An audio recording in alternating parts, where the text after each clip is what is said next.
हम गीता मलिक अहाँ सबके बहुत बहुत प्रणाम करै छी। हम एकटा मधुश्रावणी के टेमी दे के गीत गाबि रहल छी। सुनू, नीक लागत तऽ लाइक करब, शेयर करब और सब्सक्राइब जरूर करब। चलू चलू बहिना हकार पुरैला, टुनी दा के बारी अलन टेमी दगैला। चलू चलू बहिना हकार पुरैला, टुनी दा के बारी अलन टेमी दगैला। लाटा चूड़ा छैने पूरा, पाकल केरा साती चंगेरा। लाटा चूड़ा छैने पूरा, पाकल केरा साती चंगेरा। छली वाला दही करे जा कटैया, चलू चलू बहिना हकार पुरैला।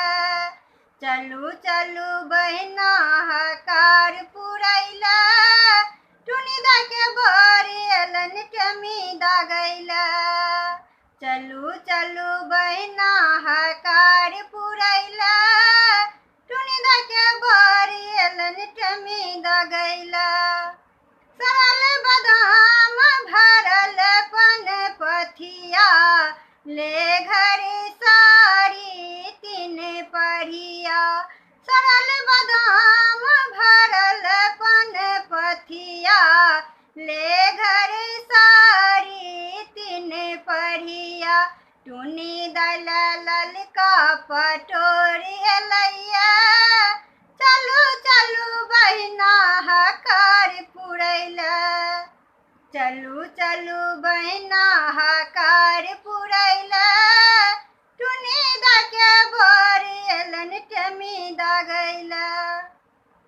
माटिक साँप बनल छै करिया, मैनक पात पिठार के थरिया। माटिक साँप बनल छै करिया, मैनक पात पिठार के थरिया। बीच में सिंदूर के ठोप शोभैया, चलू चलू बहिना हकार पुरैला। चलू चलू बहिना हकार पुरैला, टुनी दा के बारी अलन टेमी दगैला।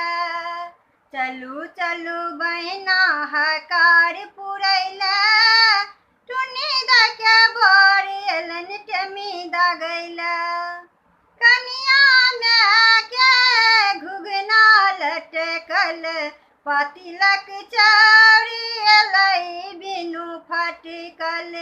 कनिया में के घुघना लटकल, पातिलक चाउरी अलै बिनु फटकल। सासू के ठोरे कठोरी छलैया, चलू चलू बहिना हकार पुरैला। चलू चलू बहिना हकार पुरैला, टुनी दा के बारी अलै टेमी दगैला। चलू चलू बहिना हकार पुरैला, टुनी दा के बारी अलन टेमी दगैला।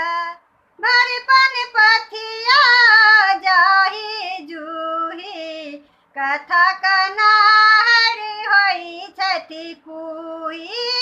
भरपन पथिया जाही जूही, कथा कनाहर होई छथि कूही। विध में मटकुरी बड़ी छोट लैया, चलू चलू बहिना हकार पुरैला।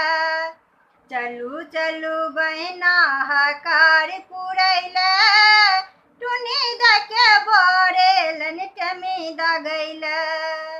चलू चलू बहिना हकार पुरैला, टुनी दा के बारी अलन टेमी दगैला।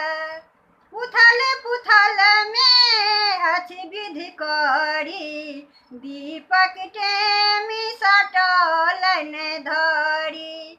उथल पुथल में अछि विधि करी, दीप पकटे मिसटलन धरी टुनी दके आँखी सलोर गिरैया चलू चलू बहिना हकार पुरैला चलू चलू बहिना हकार पुरैला टुनी दके बोरेलन टेमी दगैला चलू चलू बहिना हकार पुरैला टुनी दके बोरेलन टेमी दगैला चलू चलू बहिना हकार पुरैला टुनी दके बोरेलन टेमी दगैला।